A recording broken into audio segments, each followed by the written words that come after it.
Hey guys, I'm here with the second project for, or rather the second project that I created for the Creating the Crafty Life YouTube hop for this week.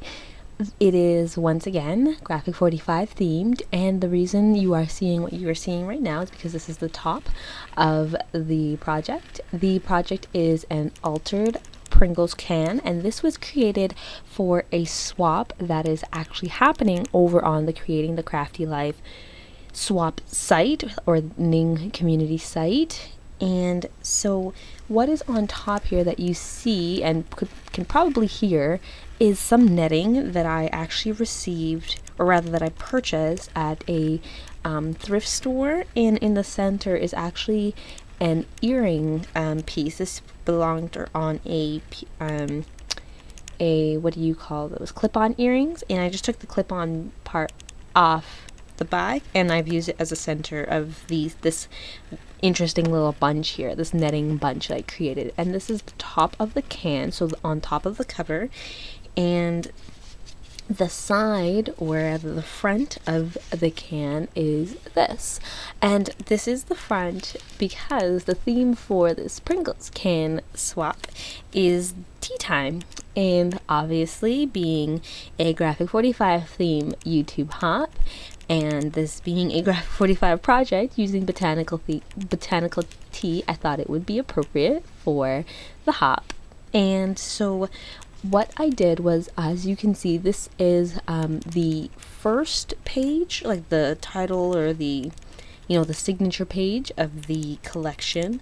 And what I did was I cut it down to the height of the Pringles can, and I wrapped it around in such a way that it was pretty much this was the focal point in terms of the paper side.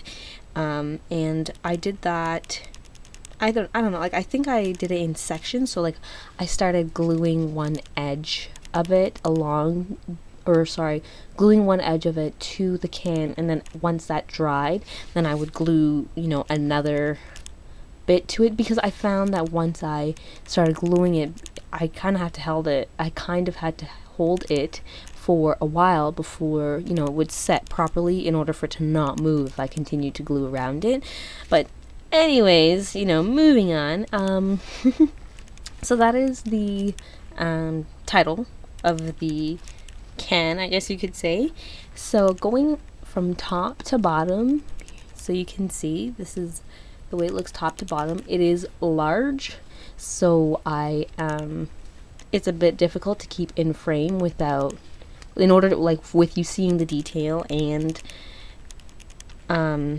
seeing all of it at once. So what I'm going to do is I'm just going to kind of slowly go around and try and point out different things about the way I embellished it, and and then at the end I'll give you a full outtake, I guess you could say. So at the top here, right at the top of the title page, or the title side of it, what I did was I kept this whole line kind of clear, this line of sight clear, except for at the top where I added this bling. And one thing you'll notice is up here there's this little gap here between this part of the lace and this part of the lace, and I did that on purpose because if this is supposed to contain flowers, and if it were me and I saw all of this going on around, I'd kind of I would never really be inclined to open it without fear that it was all going to fall apart or I might rip something off. So I left this little spot here for you to put your finger in order to open and close the can, like so, right? So, and underneath this part of the lace, I use some floral, I guess ivory colored trim. Then underneath that is actually a scallop style of trim, and this was actually cut off from a wedding dress that I'd purchased in an auction. I think it was like $20 or something. So I cut off all of the appliques and the the fancy lace stuff on it. It was a relatively old wedding dress, so like it was kind of shredding, or I don't know how to explain it, but it was falling apart. So I decided to cut that from it. And as you can see here, there's a little blue butterfly. I got this in I think part of a swap that I received. Somebody sent that as a little extra. Down here is a bow that I created. I used 2 fingers, wrapped the ribbon around twice each finger, and then tied it through. There are tutorials online where you can learn how to make these bows, and I put it right here so it would be underneath this here flower. And then under here is actually a part of a Prima bling, so there's like bling with the flower in the middle. And what I did was all of these bits of bling that I included on the can here, I cut those apart from the flower, and so that's why they're all they're all cut apart from that flower. So, and then at the bottom I used another trim that I got from my stash as well, and that just goes all the way around the bottom too. So we're gonna actually rotate it this way, so this is all already been all talked about, so that's a focal title. And flipping it around, so we have our bow, our flower from the paper, and I added some very small bits of bling to the different the flower and this little butterfly here. And as we go around some more, this here is another bit of bling from that the Prima bling, and this is another blue butterfly from that I got from, you know, part of the swap. Then as you can see, there's all this lace here, and what I did was, because we're coming up to the seam of where the papers, like once you roll the papers over, you know, where the seam is, what I did was I started doing a lace design, so kind of went from one side to the other side to the other side. And when I had the lace down, I decided I was then going to just have, you know, 1 or 2 flowers on there. 1 or 2 flowers. Okay, that's what I started with. And then what I did was I also added some of these like wedding spray things, like they're called wedding ties or something, and I added those there, here, and down here. And so I was essentially just going for like an S kind of shape up the can in a few flowers, just to give it a little swoosh. And I kind of I didn't like, once I placed a flower, I didn't really like the way around it looked, so I had to add some more flowers, and well, now you can see it's quite flowered up.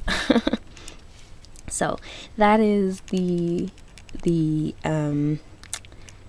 I guess the setup for the flowers. It was supposed to be an S shape and it didn't quite turn out that way, but it still turned out relatively nice, I think. And so you'll notice that there are some spots where they have like just very minimal, just dots of bling there, and like a dot of bling right here, and like those are just extra pieces of bling that I had. And this lace seemed a little bit lacking where there wasn't anything going on, so I decided to just add pops of bling going on to get that kind of, those areas to stand out as well. Then all of these are just, it's just an assortment of flowers. There's no, I don't know what flower came from what company, from when. I just know that I think the majority of them were Wild Orchid craft flowers, and then, oh, there's also some resin pieces as well that I found. Probably they were given to me as part of, you know, a swap or something. But, you know, I found them in my stash, decided to add them to this project. And that's really it. Oh, the base. So the can obviously does not come with a base. You cannot buy a Pringles can on a wooden base and have it full of chips still.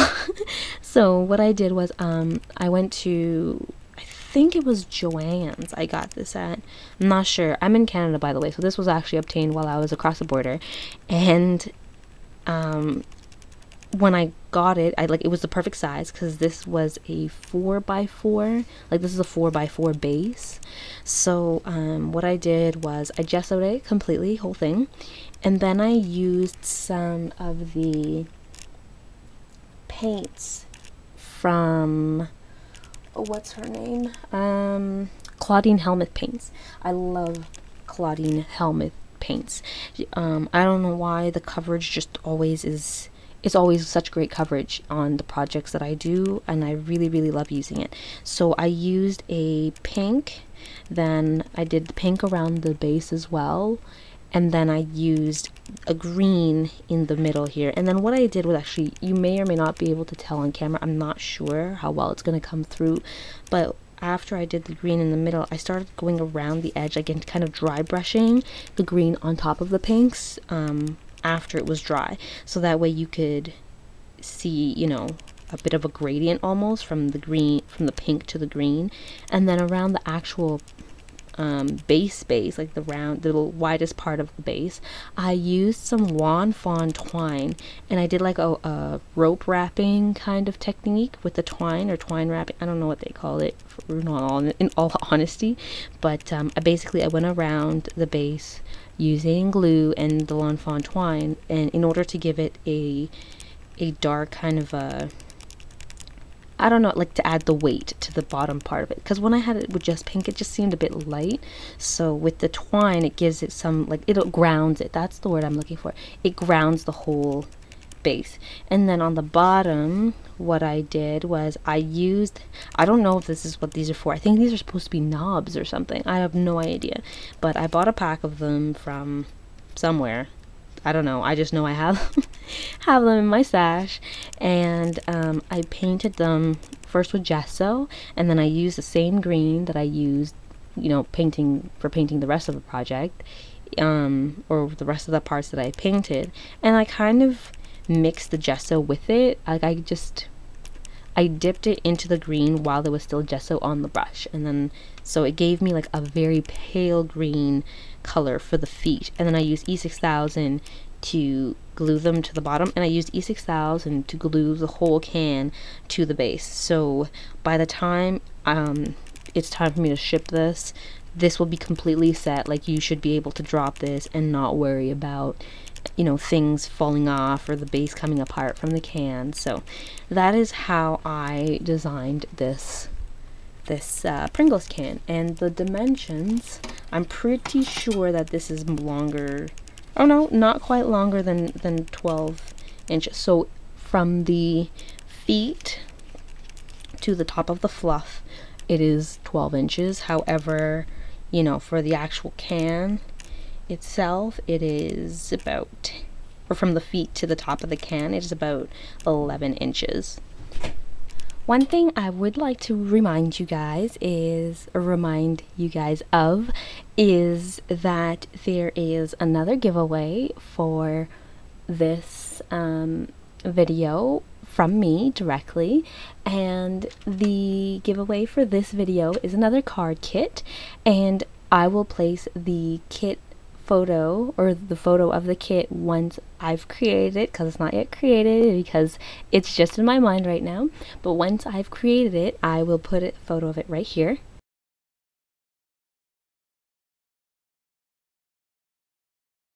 And you guys can see what it is that you have a chance to win for this video. And for this video, you have the option of either one, going to YouTube via the YouTube direct link for this video, because you can't access this video any other way really, and leaving a comment there, or you could leave a comment directly on this blog post, and I will count that as well as your entry. If you are going to leave a comment on YouTube, I do hope that you do subscribe. And if you're going to be leaving a comment here, once again, I hope that you become a blog follower of mine. And I hope that you guys enjoy the rest of the hop. Okay, so that is that. Do not forget to comment, subscribe, yada yada yada. You know the drill. Come on, people, you've been here before. If you haven't, in all honesty, and you do need some clarification, just send me a message. That is definitely a possibility for you guys. I am not against receiving messages, not against helping people at all. So have any questions, let me know. I will answer whatever I can for you guys. If you guys want to enter, leave a comment on the video or on the blog post, but you can only access the video through the direct link that I'm gonna post. And yeah, that's it. So thank you guys so much for dropping by and taking a look at my projects. I really appreciate it. You guys, this is a lot of video to take in, even over a couple sittings. So thank you guys so much. I really appreciate it. Okay, take care, and I'll talk to you soon. Bye for now.